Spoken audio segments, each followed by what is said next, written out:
What happens when two television personalities known for their charisma find themselves in an unexpected clash on Lev TV? That's exactly what unfolded on the Kelly Clarkson Show when the beloved Guy Fieri and Kelly had a cooking segment that spiraled into one of the most awkward and heated moments in daytime television history.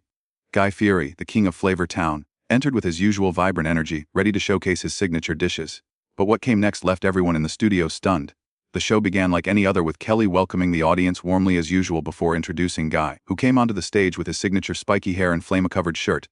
The audience erupted in applause, anticipating a fun and light-hearted segment. As they began, Kelly complimented Guy on his latest restaurant ventures, and he responded with his usual enthusiasm, his hands moving expressively as he described his newest barbecue joint. They moved to the cooking station where Guy began preparing his famous trash can nachos, explaining the process with the kind of passion only Guy Fieri can deliver. But when Kelly picked up a tortilla chip, she added, "You know, Guy, I've always wondered about your food.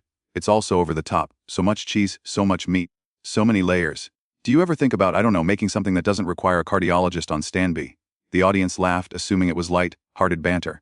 But Guy's expression changed immediately. His smile tightened and his eyes darkened. "Kelly, Kelly, Kelly," Guy replied, still friendly but with an edge. "That's what I love about Flavor Town. We don't apologize for flavor. We don't count calories. We celebrate food, real food, the kind that brings families together and creates memories." Kelly, not backing down, responded, "Oh, I totally get that. Food should be enjoyed, but there's a difference between enjoying food and what you do. It's like every dish is a dare. How much can we pile on before it stops being food and starts being a spectacle?" The laughter from the audience turned more uncertain. Guy stopped assembling the nachos, set down his cheese, and turned to face Kelly directly. "A spectacle." Guy repeated, his voice quieter now. "Is that what you think I do? You think I've spent the last 2 decades traveling this country highlighting mom-and-pop restaurants, telling the stories of people who pour their hearts into their cooking just to create spectacles?" Kelly's smile faltered. She clearly hadn't anticipated this reaction. "No, Guy, that's not what I meant. I just mean your style is very, maximalist. It's a lot and that's fine. That's your brand.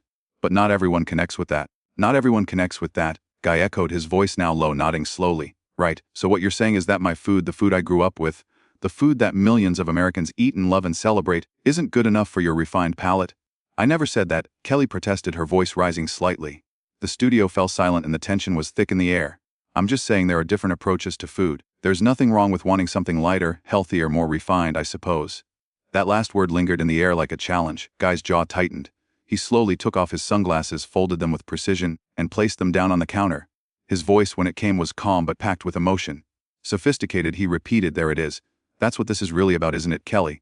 Think what I do isn't sophisticated. You think diners, drive-ins and dives, the people I spotlight, the cooks working 16-hour days to keep their family businesses alive, are they not sophisticated enough? You think American comfort food passed down through generations, isn't worthy of respect just because it doesn't come with foam, microgreens, and a fancy menu description that costs $200 plate?" Kelly's face reddened. "That's not fair, Guy. You're twisting my words. I respect what you do, respect all food. Kind just saying there's room for different perspectives." "Different perspectives," Guy fired back. "Is that what we're calling food snobbery now? Different perspectives? Let me tell you about perspective, Kelly. I've been to over 2,000 restaurants across this country. I've met people who wake up at 40 a.m. to make their grandmother's biscuit recipe. I've seen families risk everything to open a restaurant that serves their culture's food to a community that might never experience it otherwise. I've eaten in whole Lindell places that serve food so good it would make you weep because it's made with love from the heart." He paused, his eyes narrowing. "And you know what? Not a single one of them apologized for using butter. Not one of them worried about being sophisticated enough for people like you." The audience was stunned. What had started as an awkward exchange had quickly turned confrontational. Kelly, visibly frustrated, stood up, her emotions rising. "People like me?" Her voice cracked with a mixture of anger and hurt. "What exactly does that mean, Guy? What are you implying? That I'm some elitist because I ask about nutrition? Because I dare to suggest that maybe, just maybe, we should think about what we're putting into our bodies?" Guy crossed his arms, his flame-covered shirt now seeming more fitting for the fire of the conversation. "You want to talk about what we put in our bodies? Fine, let's talk about it. You sit in your studio with your team of nutritionists and personal trainers, your meal prep services, and you judge the food that regular Americans eat. You know what? Most people can't afford organic kale at $15 a bunch. They can't afford to shop at farmers markets where a single tomato costs more than an entire meal at a diner. The food I celebrate, the food I champion, real food for real people working real jobs just trying to feed their families without going broke." Kelly shook her head sharply. "That's a false dichotomy. And you know it. You can eat healthy without being rich. There are plenty of affordable options that don't involve drowning everything in cheese or deep frying it. And honestly, Guy, promoting the idea that healthy eating is elitist is dangerous. We have an obesity epidemic in this country. Heart disease is killing people. Diabetes is on the rise. And yes, a lot of that has to do with the very type of food you celebrate on your shows." The audience was now fully engrossed. This had shifted from a light-hearted exchange to a serious ideological clash playing out in real time. Guy leaned in, his tone intense. Don't you dare put that on me. Don't blame me for systemic issues that have nothing to do with whether someone enjoys nachos on a Friday night. You want to talk about health? Let's talk about the mental health crisis, the loneliness epidemic. People are more isolated than ever. You know what food does? It brings people together. It creates community. It creates joy. And yeah, maybe it's not always spinach salad. Maybe it's fried chicken pizza or a messy burger. But those moments of connection, those memories around the dinner table, they matter too. They matter just as much as counting macros and obsessing over every calorie. Kelly took a step closer to the cooking station, her hands gesturing forcefully. Nobody's saying don't enjoy food, Guy. Nobody's saying don't have community or connection or joy. But there's a responsible way to talk about food, especially when you have the platform you do. Kids watch your shows. Families watch your shows. And when you act like nutrition doesn't matter, when you mock the idea of eating vegetables or caring about your health, you're doing real damage. You're making it seem uncool or unsophisticated. Your word, not mine to care about what goes into your body. Guy's eyes narrowed. I have never, not once, mocked eating vegetables, he said, his voice growing louder. I cook with vegetables all the time. I use fresh ingredients. I highlight restaurants that grow their own produce.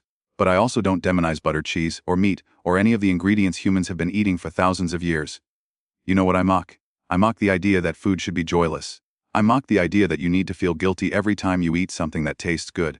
I mock diet culture that makes people, especially women, feel like their worth is tied to their pants size and that every meal is a moral decision. Kelly's eyes flashed with intensity. Don't you dare try to turn this into a discussion about feminism or body positivity. This isn't about guilt or shame. This is about information. Kelly shook her head, her voice growing firm. This is about being honest with people about the choices they're making. And yes, Guy, when you pile 3 Bs of pulled pork and a gallon of cheese sauce onto a plate and call it dinner, you are making a choice. You're choosing spectacle over substance.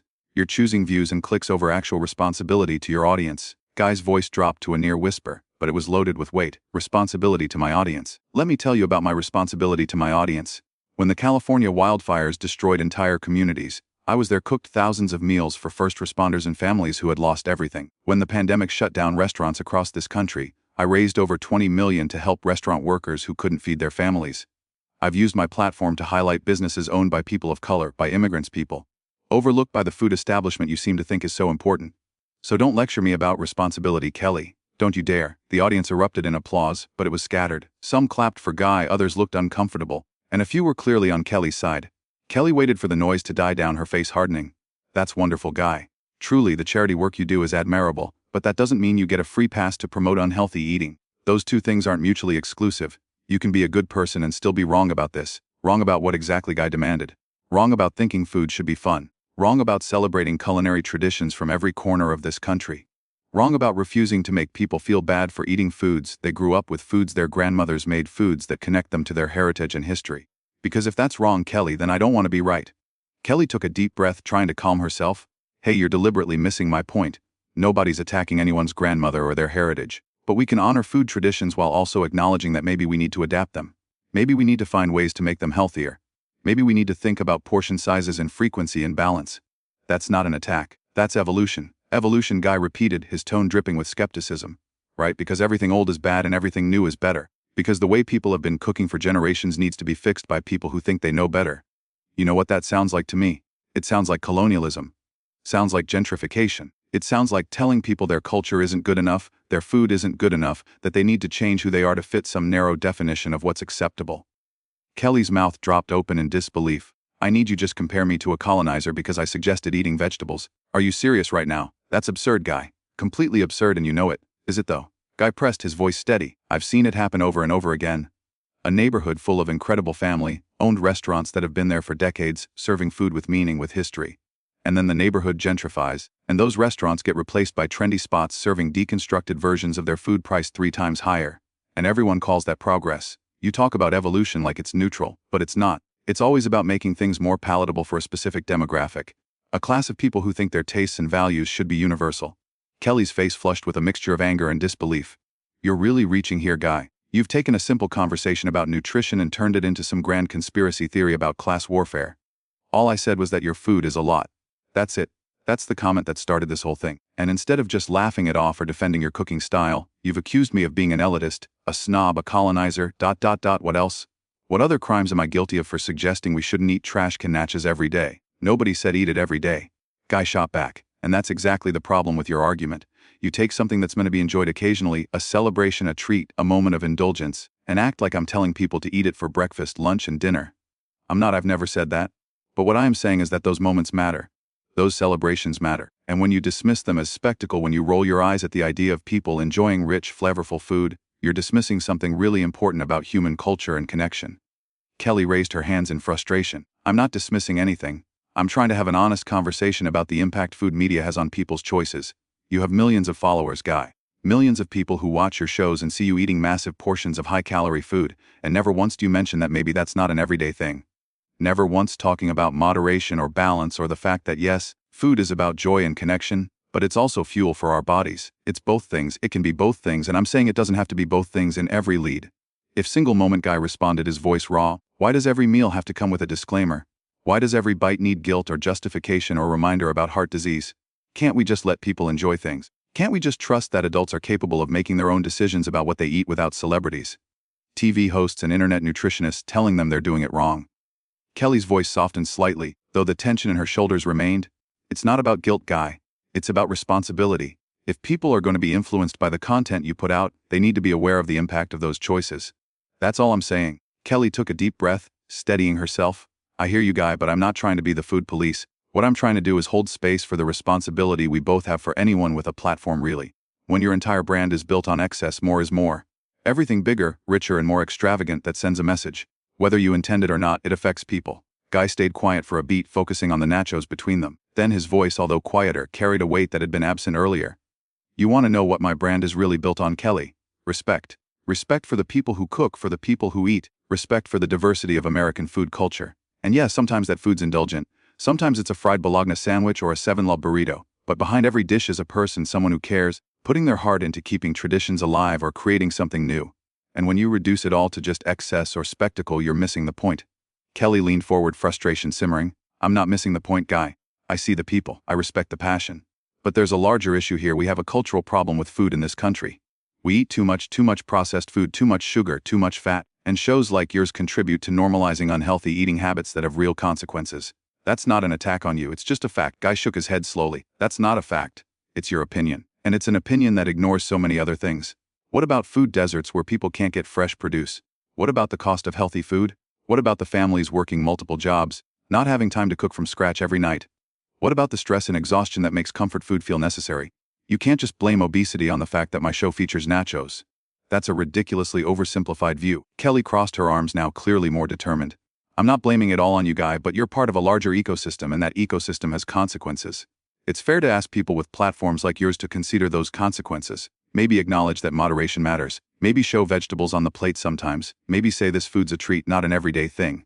Guy's frustration was growing. I show vegetables all the time. I cook with fresh ingredients. I highlight farm-table restaurants, plant-based cooking, but that's not what gets shared on social media. What goes viral is me eating a massive burger, a huge sandwich, because that's what people want to see. That's what gets engagement.